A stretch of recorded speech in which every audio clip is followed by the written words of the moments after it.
Pergantian Kapolres, saya dipanggil sama Kapolres yang baru. Ya kan? Dia curigain saya, karena saya nggak pernah setor mungkin sama dia, ya kan? Dia jadi akhirnya kayak musuhin saya gitu.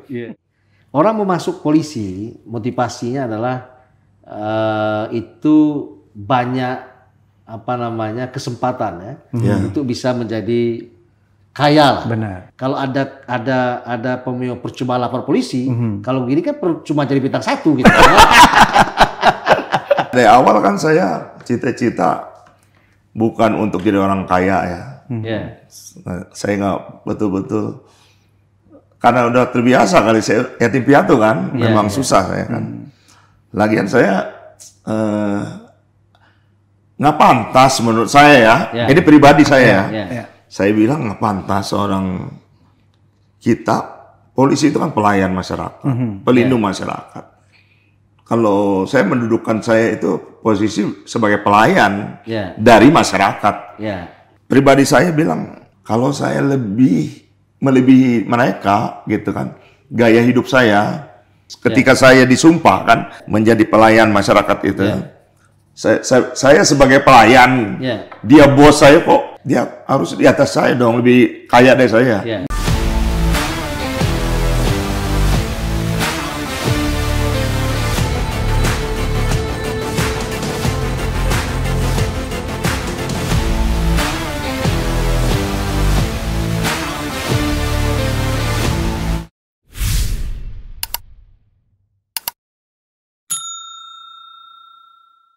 Assalamualaikum warahmatullahi wabarakatuh. Jumpa lagi dengan Polri Politik Rio. Beberapa waktu akhir ini itu banyak persepsi yang timbul di masyarakat, di publik, mengatakan bahwa polisi itu hidupnya mewah, polisi itu hedon, ya. Bahwa polisi itu orang yang menikmati profesi luar biasa, mendapatkan kemudahan-kemudahan, dan umumnya polisi hari ini itu kaya-kaya. Tapi apakah benar memang semua polisi itu semuanya hedon? Semua polisi yang pernah dapat jabatan itu kaya-kaya? Kita buktikan. Ya, hari ini kami mengundang Bapak Brigjen Pol Yehu Wangsa Jaya. Ini adalah bintang 1 angkatan 89. Nanti kita coba berbincang-bincang dengan beliau yang Brigjen. Polisinya sudah 5 tahun dan pernah menduduki jabatan-jabatan penting di kepolisian. Nah, apakah memang semua persepsi yang ditimbulkan oleh beberapa tokoh dan di podcast, di media elektronik mengatakan bahwa semua polisi itu hedon? Jadi kita buktikan dengan bincang-bincang kita hari ini. Selamat datang Pak Yehu, Pak Brigjen Pol. Ya. Saya mengikuti pemberitaan di salah satu media yaitu di Detik yang menyampaikan bahwa Pak bintang 1, Jenderal bintang 1 itu hari ini masih hidup seperti biasa-biasa, artinya naik bis, naik MRT dan sebagainya. Terus apa Anda tidak malu hari ini bintang 1 kok masih naik MRT, naik bis Transjakarta dan lain-lain. Dan hari ini juga saya didampingi oleh Bung Rafael, yang dulu saya pernah katakan bahwa muda sudah lewat, senior belum nyampe. Ini adalah jurnalis yang cukup dikenal. Untuk pertama kita bincang-bincang dengan Pak Yehu. Pak Yehu ini angkatan 89 di Polri ya. Hari ini bintang 1. Tadi Bung Rapel dan teman-teman tim itu mengikuti perjalanan Anda dari rumah terus bis, naik MRT sampai kantor dan sampai ke Juanda ini di tempat kita podcast hari ini. Bisa diceritakan keseharian Anda dan jabatan Anda sekarang ada di mana? Terus kenapa Anda mau masuk polisi? Itu pasti ada motivasi. Apakah motivasinya mau kaya atau seperti apa? Gimana, Mbak? Baik, Bung Rio, Bung Rafael dan semua pemirsa. Saya kaget juga diundang. Kayak mau diadili juga sebagai polisi yang nggak punya apa-apa. Nah, gitu kan. Tadi memang kaget juga pagi-pagi sudah ada yang shooting rumah saya gitu kan. Nah, sebenarnya saya merahasiakan sekali keberadaan rumah saya sampai saya tinggal di komplek Kostrad gitu. Polisi tinggal di komplek Kostrad. Supaya nggak tahu bahwa ada polisi di situ gitu. Memang awal dari saya ini gini, soal sederhana, mewah dan lain sebagainya. Saya pernah ngalamin semua itu, ya kan. Tapi satu hal yang saya mau katakan kepada kita semua bahwa polisi itu adalah abdi masyarakat. Ya, dia tugas pokoknya sebagai pengayom, pelindung dan pelayan masyarakat. Dan juga penegakan hukum. Jadi memang sebenarnya saya nggak cita-cita jadi Polri, jadi anggota polisi. Memang awalnya saya waktu SMA saya malah nggak suka sama polisi. Nggak sukanya kenapa, Pak? Nggak sukanya saya ditilang sama polisi. Ditilang, saya minta tilang, dia malah ambil motor saya kan. Ya, saya ini lahir jadi kelas 5 SD sudah menjadi anak yatim piatu. Jadi saya mami papi saya udah meninggal di Cianjur. Saya dibesarkan oleh om saya di Kecamatan Ciranjang di Cianjur. Jadi saya sehari-hari membantu om saya, jadi saya sering bawa barang gitu ya, naik sepeda motor, tiba-tiba saya ditangkap oleh, waktu itu masih kopral, polisi kan masih ABRI ya, dan dia nanyakan surat apa, saya tunjukkan tapi dia ngotot nyalahkan saya gitu. Saya bilang tilang aja ya. Tapi akhirnya bukannya ditilang, tapi motor saya dibawa. Wah, saya di situ, wah ini kok begini polisi kan. Akhirnya saya cari tanya sama temen. Kebetulan teman saya itu papahnya itu Dan Ramil di kecamatan itu. Saya tanya, polisi itu takut sama siapa ya? Ya sama tentara, kata dia. Mentang-mentang bapaknya tentara ya. Ya waktu Orde Baru kan kita tahu semua ya. Nah, jadi akhirnya saya bilang, kalau gitu saya mau jadi tentara aja. Saya tanya ke dia gimana kalau saya sekolah mau jadi tentara? Ketawa dia. Nggak ada cupat maneh mah gitu. Artinya nggak ada tampang loh jadi tentara gitu kan. Akhirnya saya tanya terus ke dia, kalau enggak saya tanya papamu, saya bilang, ya kan, supaya sekolahnya di mana gitu. Akhirnya ketemu main ke papanya, ke rumah dia, terus saya tanya sama papanya Dan Ramil itu, Pak kalau mau jadi tentara gimana? Oh ada, kamu kalau mau sekolah harus sekolah yang tentara, nanti lulusnya jadi komandan, jangan jadi dari bawah, ya kayak saya katanya, saya ini di bawah, untung aja jadi komandan Koramil katanya gitu kan. Di mana sekolahnya? Di Akabri katanya. Jadi saya cari tuh informasi, ya kan. Zaman dulu itu tahun 1986 belum ada internet, yang ada kan TVRI, RRI ya.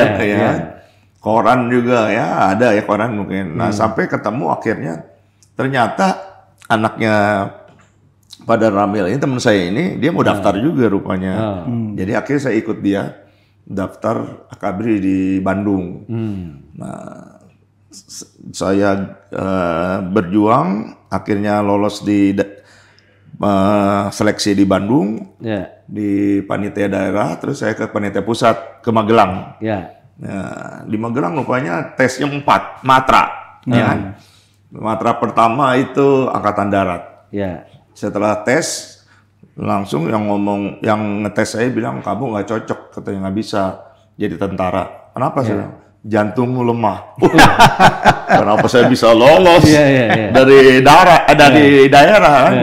Jantung, wah saya bilang, memang saya nggak bisa jadi tentara angkatan darat. Terus saya pikir masih ada 2 lagi tentara kan, laut, tes laut lagi. Tes laut itu juga selesai, kamu paru-parumu katanya lemah, nggak bisa kamu jadi angkatan laut. Jantung, paru-paru saya lemah semua ya. Tapi tenang, saya masih ada tentara angkatan udara. Saya tes lagi angkatan udara kan, rupanya dia bilang gini lagi, kayaknya kamu juga nggak bisa jadi tentara angkatan udara. Kenapa? Gagal fokus katanya. Nanti kalau bawa pesawat kamu bisa nabrak katanya. Aduh, saya bilang sedihlah saya nggak bisa jadi tentara kan. Rupanya masih ada 1 lagi. Inilah yang Tuhan inginkan ternyata saya. Yaitu di Polri, Kepolisian Republik Indonesia. Saya dites, saya yakin tes saya itu nilainya pasti 100, makanya saya diterima. Karena kebanyakan tesnya IQ ya. Dan kebetulan saya termasuk yang senang matematika. Waktu itu tesnya matematika, fisika. Saya IPA kan. Ya saya akhirnya ternyata diterima jadi polisi juga.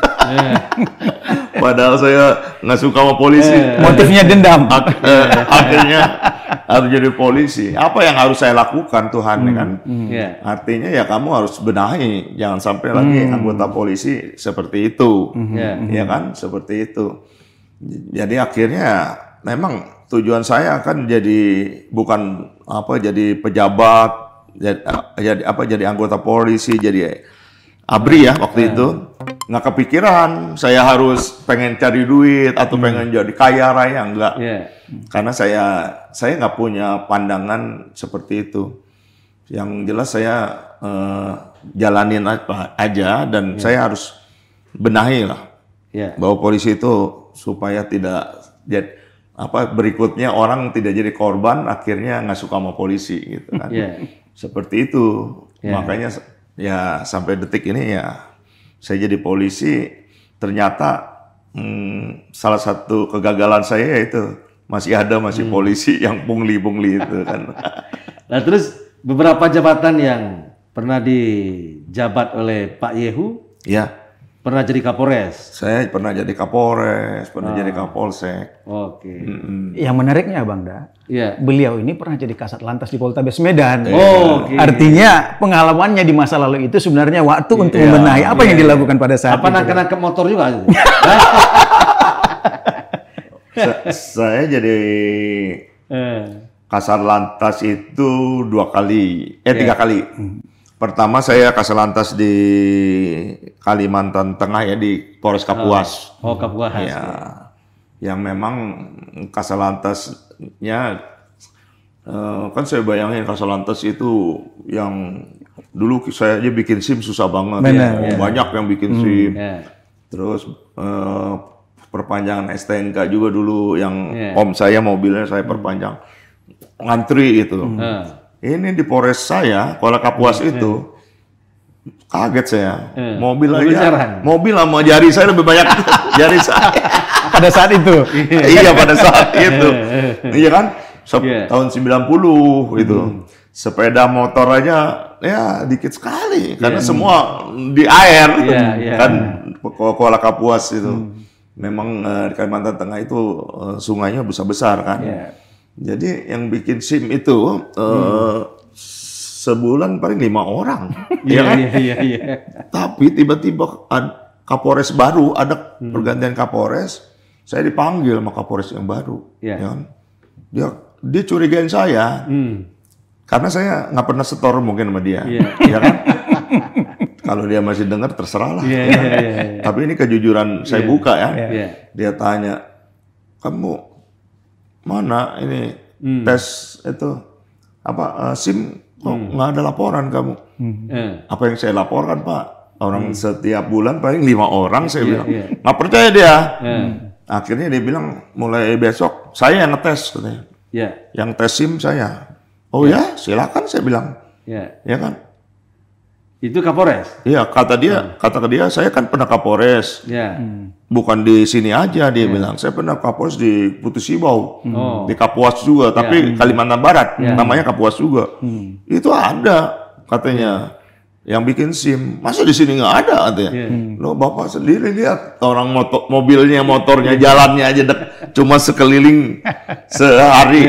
Itu beberapa jam kita kelilingin, udah habis, saya bilang. Tapi dia nuduh saya. Seperti itu, wah saya sedih juga itu, ya kan? Akhirnya dan terbukti memang, Kapolres jadi apa pengetesnya terbukti memang sedikit. Iya, saya serahin ke beliaunya aja. Silakan aja Bapak tes, benar nggak apa yang saya? Ya memang sedikit kan? Dia jadi akhirnya kayak musuhin saya gitu. Sepertinya kok nggak setor gitu kan? Saya bilang ini parah juga. Kemudian saya pernah jadi Kasalantas di Banjarbaru, di Kalimantan Selatan, gitu kan. Nah, kemudian saya pernah Kasalantas di sini, Jakarta Pusat, di Polres Jakarta Pusat. Itu aja. Nah, di Medan itu jadi Wakasat Lantas. Wakasat Lantas. Suatu hari, pengalaman yang menarik, suatu hari, saya ini ketika Kasalantas di Kapuas, itu pertama kali SIM computerized. Komputer, ya kan? Komputer itu akhirnya saya tertarik sama komputer. Gara-gara itu kita kan dilatih tuh, dilatih untuk bagaimana supaya mengoperasikan komputer. Jadi saya tertarik, akhirnya saya senang sama komputer gitu. Nah, saya tahu lah gimana komputer itu gitu. Waktu dibangun itu komputer tuh lengkap sekali sebenarnya untuk pendataan kecelakaan, untuk pendataan pelanggaran, untuk memproses SIM itu harus benar. Jadi nggak bisa bayar gitu kan, udah benar semuanya itu kan. Tapi kan namanya komputer bisa diakalin sama mereka. Nah waktu di Medan, saya waktu jadi Wakasat Lantas, ada seorang mahasiswa datang ke ruangan saya. Saya habis patroli, ngecek anggota di lapangan, saya balik ke kantor. Mahasiswa itu rupanya udah nunggu saya, dia masuk ke ruangan saya. Dengan mata berkaca-kaca dia bilang, tolong bantulah Pak. Kalau Bapak nggak bisa bantu, saya seumur hidup nggak punya SIM. Saya tanya kenapa? Saya gagal, udah ini yang ketiga kali. Gagal di mana? Di ujian teori. Kan kamu mahasiswa, kamu nggak belajar. Waktu itu dulu Yayasan Bayangkari itu jualin buku, isinya tentang soal-soal dan kunci jawaban untuk tes ujian teori SIM. Sebenarnya kamu kan bisa baca itu belajar, ya kan? Sudah Pak, dan saya yakin saya lulus sebenarnya. Waduh, karena lihat dia nangis gitu kan, saya penasaran kan, saya turun ke bawah, kan di lantai atas ruangan saya turun ke bawah ke ruangan SIM, saya tanya ke anggota saya, coba cari ini hasil tes dia, hasil tesnya ditunjukin ke saya, coba saya minta kunci jawaban zaman dulu kan di bolong-bolong itu kan. Itunya kunci jawabannya kita tinggal tempelkan ke jawaban dari kertas itu, kita nilai ketahuan berapa yang benar yang salah kita tahu kan. Lulus, ternyata hasilnya bagus, lulus. Saya bilang kok ini lulus. Cari yang tes pertama keduanya, ini ketiganya lulus juga keduanya. Waduh, saya bilang kok bisa nggak lulus, diumumkan nggak lulus. Makanya itu masih order baru itu. Apa yang saya lakukan? Saya gampar itu. Pengujinya suruh berdiri, saya sampai nilai. Saya, wah, memang harus perlu digamparin kan. Tidak lulus mungkin karena tidak ada setoran tadi itu, Bang. Saya nggak tahu.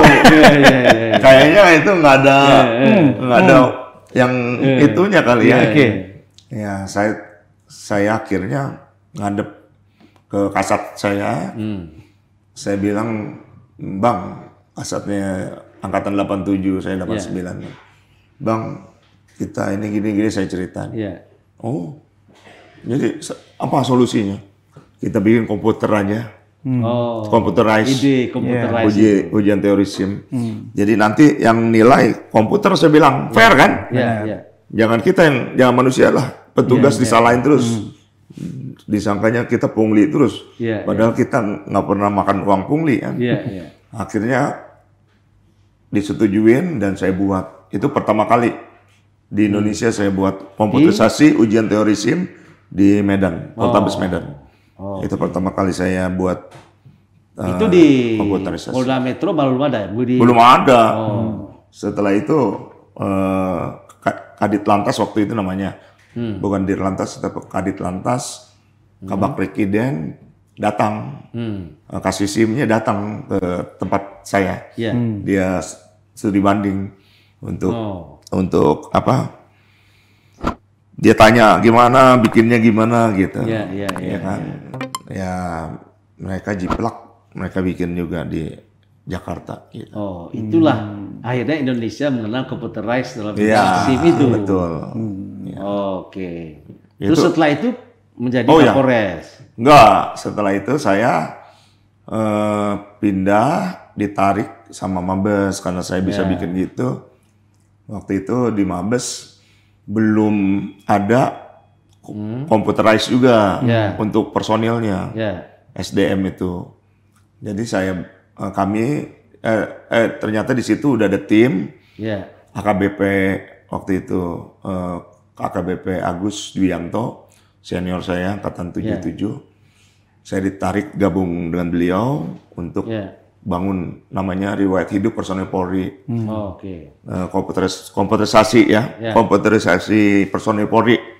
Di situ kami menemukan 13.000 NRP ganda. Jenderal sama kopral itu NRP-nya sama. Semua banyaknya sama. Karena kan mereka masih manual. Dan saya setahun di situ berhasil ciptakan bersama tim, bersama almarhum terakhir almarhum Kombes Agus Dwianto. Kami berhasil ciptakan, kami salurkan ke seluruh Polda. Selesai tugas saya dipindah ke Polda Metro Jaya. Ya, di Polda Metro Jaya itu di lalu lintas. Di lalu lintas. Saya jadi jadi Kasubag Binop, ngatur-ngatur lalu lintas se-Jakarta ini. Setelah itu saya jadi Kasat Lantas di Jakarta Pusat. Gitu. Harusnya udah kaya dong. Jadi Kasat Lantas. Soalnya stigma lantas juga Bang ya. Berhubungan dengan kesejahteraan itu. Gitu. Nah, saya konfirmasi coba Bang Daya. Harusnya kaya dong gitu. Tadi pagi saya Bang Daya, saya berkesempatan untuk menjenguk langsung ke rumah beliau gitu. Artinya kita melihat keseharian dan sebagainya, aktivitas berangkat kerja sampai ke Mabes Polri dan sebagainya menggunakan angkutan umum. Jadi profil bintang 1 dengan kediaman beliau itu sebenarnya agak tidak relevan gitu Bang Da. Kandang burung ya. Tidak seperti bintang 1 yang lain. Tidak seperti bintang 1 yang lain Bang Da. Nah, itu konfirmasi aja Bang Da gitu. Terus setiap hari naik. Tadi naik apa? Naik angkutan umum, Transjakarta, MRT, kadang-kadang naik angkot. Jadi dari rumah saya ke halte busway itu paling 200 meter lah ya, dekat lah. Setelah itu dari situ disambung ke naik MRT, baru ke Mabes. Baru nyampe Mabes, tempat tugas sekarang. Aman itu, nggak ada macet.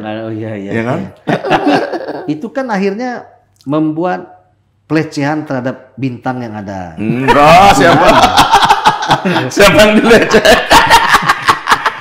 Kan harusnya minta satu nggak seperti itu. Itu kan persepsi ya. Itu persepsi masyarakat. Salah. Oh itu. Iya, harusnya ya kita hidup sesuai lah. Saya bangga melakukan itu karena menurut saya kan pernah sekolah di luar negeri, di Amerika, di Jepang. Dan kita diajarkan di sana di Amerika, di Jepang itu ya lucu ya. Jadi saya datanglah ke Jepang itu kan untuk sekolah.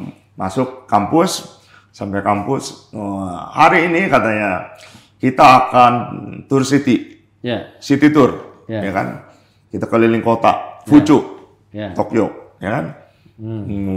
Ya kan? Jadi bajunya apa? Nanya, pakai training aja, pakai biasa aja. Saya pikir kan, kenapa kan naik bus nih, atau naik apa? Enggak. Rupanya memang diajak jalan kaki. Diajak naik-naik itu. Naik kereta api, MRT naik angkutan umum. Iya. Itu dari beberapa sekolah. Negara yang... Iya, dari beberapa negara. Dan mereka nggak komplain, mereka seneng-seneng. Dan saya tanya ke, kan sama selevel lah sama saya, pejabat-pejabat yang ikutnya kan. Ya di kota-kota besar seperti itu. Ya kan? Harusnya Indonesia juga seperti itu. Jakarta khususnya yang udah ada MRT kan. Dulu saya waktu di Lemhanas tahun 2013 saya udah naik MRT itu yang masuk Detikom itu. Itu belum ada MRT, masih busway. Tapi saya bangga itu bisa naik busway dengan mudah dan cepat, nggak ada macet. Artinya pengalaman dari Jepang itu kemudian menciptakan habit sampai sekarang. Seperti itu. Saya pikir nggak mesti gitu bangsa Indonesia. Kita tinggalkanlah angkutan pribadi itu. Ya kan? Nggak, tapi hari ini kan begini, orang mau masuk polisi motivasinya adalah itu banyak kesempatan untuk bisa menjadi kaya lah. Benar. Karena jabatan-jabatan penting di kepolisian itu memang memungkinkan untuk itu. Gitu. Ya, artinya ketika mengurusi kepentingan publik yang banyak, maka memungkinkan untuk berhubungan dengan banyak orang. Nah hari ini kalau kita temui ada bintang 1 angkatan 89, cukup senior, lebih duluan daripada Kapolri yang angkatan 91, Pak Sigit. Itu kan kesannya kalau ada percuma lapor polisi, kalau begini kan cuma jadi bintang 1 gitu. Karena ternyatanya biasa-biasa aja. Benar. Tapi apapun namanya, karena kalau tidak semua polisi tidak semua polisi itu dipersepsikan atau salah persepsinya bahwa polisi itu pungli atau polisi itu menerima setoran. Polisi itu bisa membuat sebuah masalah itu menjadi sumber uang atau backing judi online, macam-macam. Nah hari ini kita bisa lihat Pak Yehu ternyata memilih jalan sunyi di antara keramaian, menjadi anomali di antara yang lain. Nah ini anomali ini pilihan hidup atau memang karena Pak Yehu belum diberi kesempatan aja jadi Kapolda misalnya, atau jadi Kadipropam seperti Sambo, ya? Atau memang keseharian, artinya kan pernah jadi Kapolres, Wakapoltabes atau Wakapolres, kesempatan untuk menjadi kaya ada sebenarnya. Itu apakah memang pilihan hidup Pak Yehu atau karena itu kan pasti turun ke anak-anak, ke keluarga, ke istri, atau istri nggak mendesak supaya beli mobil bagus gitu kan? Mobil Eropa misalnya, anak-anak nggak malu lihat bapaknya setiap hari bawa tas, ransel, ya kan? Datang ke kantor kita di sini pakai ransel, tanya naik apa tadi? Naik bis. Wah, kita mendengarnya agak, kalau gitu urunglah kita nyuruh anak kerja di polisi kan? Gimana Pak Yehu? Jadi lihat polisi hari ini seperti itu. Makanya dari awal kan saya cita-cita bukan untuk jadi orang kaya ya. Saya nggak betul-betul karena udah terbiasa kali saya yatim piatu kan, memang susah saya kan. Lagian saya nggak pantas menurut saya ya. Ini pribadi saya ya. saya bilang nggak pantas orang kita, polisi itu kan pelayan masyarakat, pelindung masyarakat. Kalau saya mendudukkan saya itu posisi sebagai pelayan dari masyarakat. Jadi kalau ketika saya jalan masuk kampung gitu kan, di Jakarta ini, jangan kampung di kampung saya lah. Kampung saya udah hafal saya di kampung Jakarta. Masih banyak orang masyarakat itu hidupnya sederhana gitu, atau di rumahnya masuk gang itu mobil aja nggak masuk, pasti dia nggak punya mobil kan. Saya bilang pribadi saya bilang ini ya, pribadi saya, batin saya gitu kan. Waduh, kalau saya melebihi mereka gitu kan, gaya hidup saya ketika saya jadi polisi, ketika saya disumpahkan, saya disumpahkan menjadi pelayan masyarakat itu.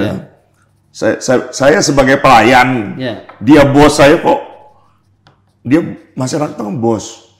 Dia harus di atas saya dong, lebih kaya dari saya. Tapi kenyataan masih ada yang susah hidupnya di bawah saya juga. Saya ini pelayan yang beruntung, ya kan? Pelayan yang beruntung punya bos, ternyata ada juga bos-bos saya itu hidupnya di bawah saya. Ya kan, walaupun memang saya melakukan seperti itu, saya merasa orang beruntung aja gitu. Nggak, waktu dulu di Kapolres Minahasa, Pak Yehu kan pernah jadi Kapolres yang kita baca ya. Di Minahasa itu orang yang melaporkan ada perkara yang dihadapinya, itu kan biasa datang ke kantor. Nah itu kita dengar dulu ketika jadi Kapolres, itu Pak Yehu memerintahkan Abah untuk mendatangi orang yang yang menjadi korban penipuan, korban apa gitu. Itu tujuannya seperti apa? Kok bisa mendatangi orang, mendatangi pelapor? Gitu? Jadi apa nggak merepot kalau ada 10 orang pelapor kan sibuk anak buah mendatangi. Atau jangan-jangan pencitraan untuk naik pangkat abang? Itu apa alasannya gitu? Nah gini, di Minahasa itu saya masuk jadi Kapolres, ya kan. Saya kalau zaman mungkin Pak Jokowi belusukan, saya udah lebih duluan belusukan. Saya masuk kampung, saya datang ke semua masyarakat. Tapi banyak kan diundang gereja-gereja.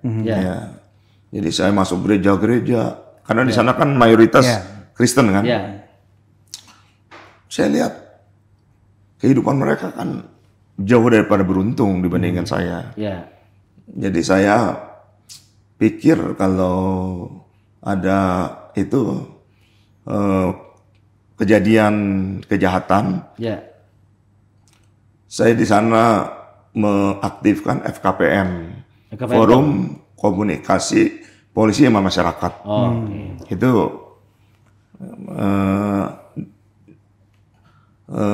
menjiplak, mengadopsi itu Kobang di Malaysia, di Jepang. Jepang bawa ke sini. Dan itu saya aktifkan memang. Jadi kalau perkaranya ringan-ringan, selesai sama mereka aja lah. Iya kan? Jadi kalau umpamanya berat. Kalau sekarang restoratif justice. Iya. Bisa selesaikan. Selesaikan aja. Nggak usah sampai. Nah kalau umpamanya berat, baru telepon kita. Biar kita yang jemput. Jangan nanti waktu itu kan ribut Pameo. Lapor polisi hilang kambing, hilang sapi. Pulang jadi hilang sapi. Betul. Kita buktikan, ya kan? Saya suruh anggota saya bikin sistem Laputra namanya, layanan jemput perkara. Jadi mereka yang jemput. Jadi polisi akan lihat, umpamanya rumah itu kemalingan, dia pasti nggak akan macam-macam sama masyarakat itu. Kenapa? Rumahnya masih kayu, masih kurang lah dibandingin polisinya. Ya kan? Jadi pasti nggak akan macam-macam. Dia udah lihat rumahnya. Ya kan? Itu pasti dia melayani dengan benar. Tapi puji Tuhan ya, kalau di Minahasa selama saya jadi Kapolres, penjara itu kosong. Jadi di Polsek penjara kalau saya cek Saya pasti cek. Sel Polres lah. Sel polsek itu. Polsek, sorry. Itu pasti kosong, nggak ada tahanan. Karena kejadian nggak ada. Saya keliling itu, boleh ditanya lah sama masyarakat Minahasa. Saya datengin tiap malam keliling-keliling, itu aman aja.